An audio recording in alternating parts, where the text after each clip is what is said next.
A while back, I made 3 videos ranking every single Ninjago villain set. However, I did not include temples, which include some of Ninjago's biggest and most iconic sets for both the ninja and the villains. But that ends today, because I am finally going to sit down and rank every single temple to ever be released. And yes, that does include some of the more obscure sets, because in case you missed it, I did make a poll on the community tab asking if you guys thought that dojos were temples, and the majority of you guys said yes, so I decided to include them here. However, I do want to make a quick note here, I am not going to be including shrines on this list. The Temple of Light is an obvious choice for the last spot. This is not only the smallest Ninjago temple, but it also suffers from having to share its budget with a giant mech that unfortunately for this set will not be included as a part of this ranking, because I only want to focus on the actual temple that we get here. And what we end up with is a very small structure that is very lackluster. Now, the temple is unique in that the front of it is actually the interior, and the back is actually the exterior, which is not something you normally see from Ninjago temples, but unfortunately the interior just doesn't have a lot of usable space because it needs to be able to house that mech, and even without the mech, there's really not that much to it besides some cool prints and stickers on the wall, a little weapon rack, and then my personal favorite thing, which is a spot to put all the elemental blades. But once again, the actual temple is just very small and incomplete compared to the other sets. The Temple of the Endless Sea is very similar to the Temple of Light in that a lot of this set is dedicated to something which isn't actually the temple, but in this case it's Wojira instead of a mech. But as far as the actual temple goes here, it's just a bunch of small side builds and one main section which is honestly pretty mid. The only reason I've got this one higher than the Temple of Light is because aesthetically I think it has one of the cooler color schemes, with the use of teal being something that is only seen on this temple, and it gives it a unique look that I really do like. That's all there is to it. I honestly wasn't even sure if I should count this one because this set was never given an official wide release, but the Temple of Celebrations is a set that I do have some mixed feelings on. There are some things about this that I really like the interior and the snow detailing on the roof, but for some reason when I look at this set, I can't help but feel like it looks more like a really well designed fan model instead of an actual Lego model, which I guess makes sense because technically speaking, it kind of is. Maybe it's that the walls look a little bit thinner than some of the other Ninjago temples, or maybe it's the lack of stickers and prints anywhere on this set, I don't know. But, you know, it is also possible that this one just looks better in person, but it wasn't an official release, so unless if I somehow manage to get it, probably never end up finding out. Next up is the Spinjitsu Dojo, also known as the original Monastery. This set is very similar to the Temple of Light in that it's got the uniqueness of the interior being the main focus of this set, and there's really no actual exterior here at all, which I actually think is perfectly fine for a set like this. I also really like the wooden aesthetic here that they captured with this set, and I also think that the functions here are really well done. The set is basically one giant obstacle course. The right side has these 2 spinning blades and studs so you can jump across the wall. There's also this chain to swing over a lava pit, and then the left side is very similar with 2 dropping axes and a balance beam, and then once again another chain to swing over some spikes. There's even these random flick fire missiles on the side, but I mean, to be honest, those are kind of useless because you can't actually angle them at the ninja. But the actual best function here is when you try to steal the shuriken of ice, the floor pops out to knock away a skeleton. The Temple of the Crystal King is a huge step forward, but it's also one that is a little bit forgettable to me. The temple is split into 2 sections. The best part to me is the staircase because it is packed with functions, with my personal favorite being how the top half is able to tilt or fall down completely when the bottom section moves, but the other structure is just much worse. The bottom half is basically just 2 exposed Technic beams, which is sort of weird, but the idea here is that it's supposed to look like it's floating, which is actually something I think is pretty cool, so I can forgive it. But the rest of that section is also pretty boring as well. The middle is just open with a spot for the side of the Quakes, and then the top is a throne for the Overlord. Now, the prototype image of this set actually has a lot more fleshed out here at this section, and honestly, I think if they just deleted the stair build from the set entirely and just expanded on that top part, it would have been a lot better. That way you could have a battle spot for, at least the top section of the temple, and then these floating rock things they use in the prototype, those could be used to house some of the weapons, and then they could also act as the new steps to get to the top. And plus, it would help the stairs make more sense because in the actual set, the stairs are literally too short to reach the top of the temple. The Temple of Resurrection is yet another massive step forward. The reason why this one is so low on my list is because about half of this temple isn't actually a temple, but instead it's this cave that the temple sits on top of.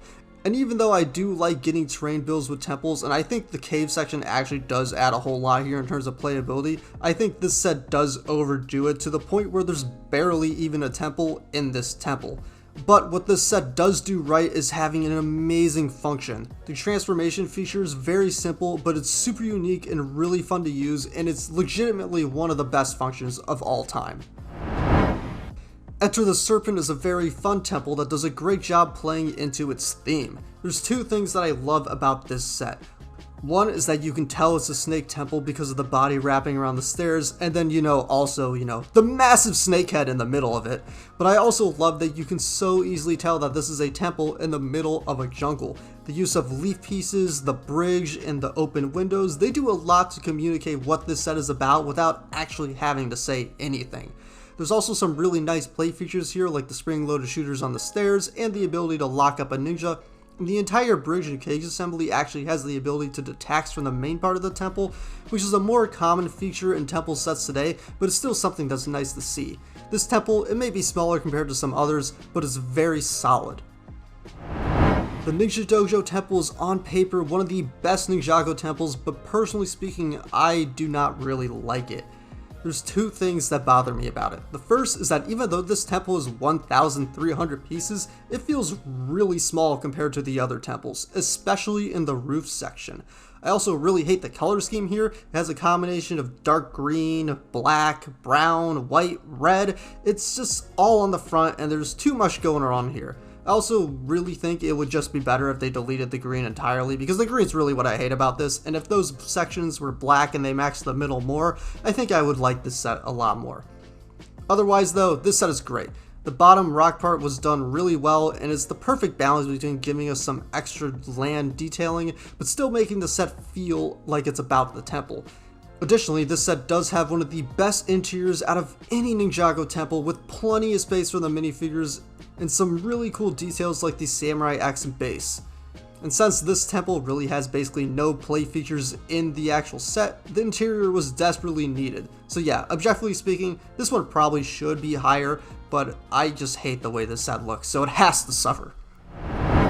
The Temple of Fortitude is almost exactly like the Ninja Dojo temple. It's got a very similar color palette with the stupid green that I hate, but it's overall a little less chaotic, and it's got some cooler features like the dragon head.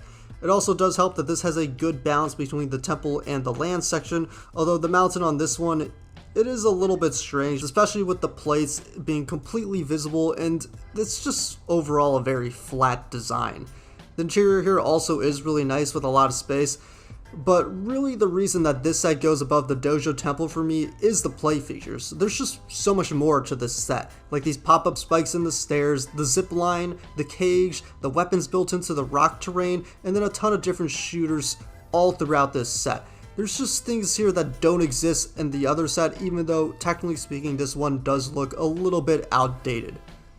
Temple of Madness shines in two main areas. First, the temple has a really nice feature where the door opens to reveal Unagami by moving one of the katanas at the top of the temple, which is such a simple feature, but it's something I absolutely love and have had so much fun with. And then also, this temple has the coolest color scheme out of any of them. Black and red is always a strong pairing, but the use of teal as an accent looks really good. Plus the trans orange is very nice and it gives it that Prime Empire flair.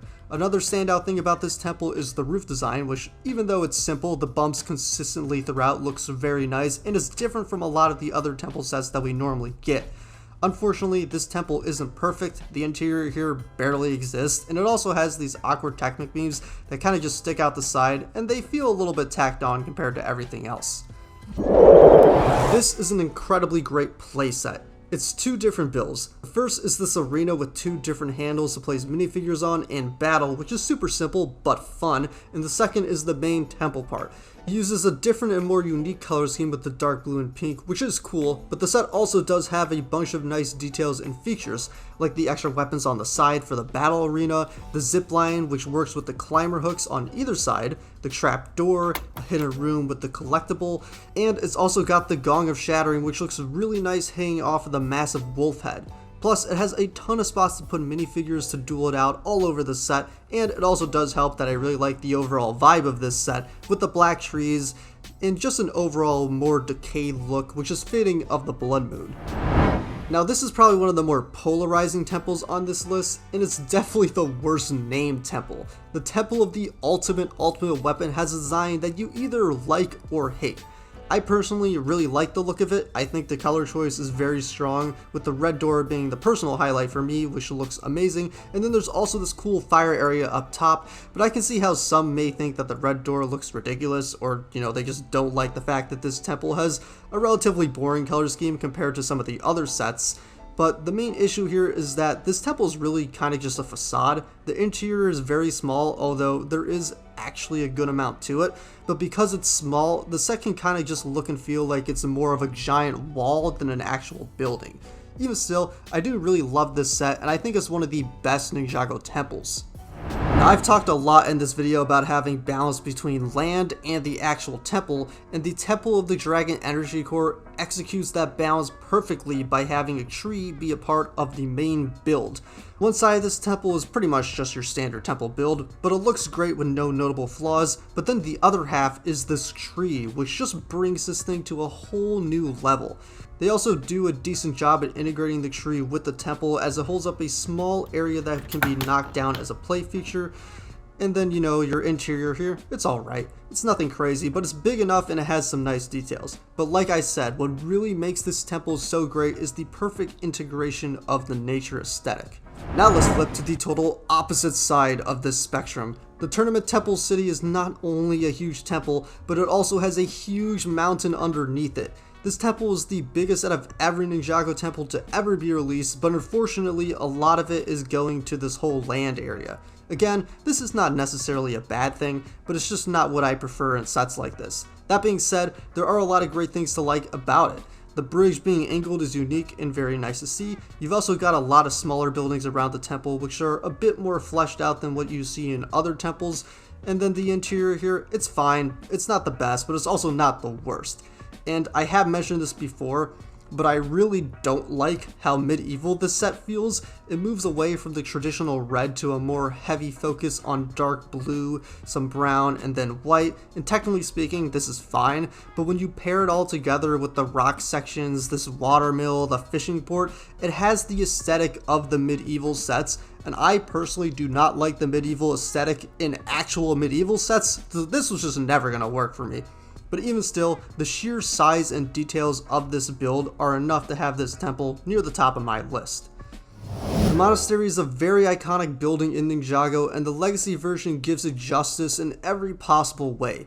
The only real issue that some might have with this set is the fact that it's not actually one whole build, but rather two separate parts. The front, it's a bit boring, but it's good enough, but where the set really shines is in two main areas. The interior, which has all kinds of Easter eggs and features, and then the roof, which is up there with one of the best roof designs of any set, using these larger blade pieces to get this nice texture, and then doing a decent job matching the shaping of it in the front. This set to me is pretty much perfect for what it is. Now, I might be a little bit blinded by nostalgia with this one, but I've got the Fire Temple at number 2. Now, I'm not going to try to make any arguments that the roof of this set is better than a lot of what we've seen on this list, because it's flat out not. I'm not going to try to pretend that the interior is, some all-time great interior, because it's very basic. But where the set shines for me is the function. The fact that this temple can split open is just a beyond impressive function. It's far and away the best function of any temple, and it's possibly the best function of any Ninjago set ever. Plus, it's not like this temple looks bad. Is it outdated? Yeah, it might be. But there's still some excellent details like the dragon designs on the windows, the way the steps are done, and the overall aesthetic of these side builds. Plus, you couple that with the incredible function, and you can't deny that this is one of the best Ninjago temples. The Temple of Jitsu is far and away my favorite Ninjago temple. I genuinely do not think I can come up with any flaws for this set. It's big, the interior is good, the detailing is fantastic, and it's got a small bit of mountain at the bottom that looks really nice but isn't overbearing. Plus, you've also got these smaller side shops which are connected to the temple, which help flesh it out a little bit more. The two things I like the most about this is the way the roof has a little bit of an angle to it, and then the windows on the second or third floor, which I think look really nice. It's simply an iconic temple and my personal favorite from all of Ninjago.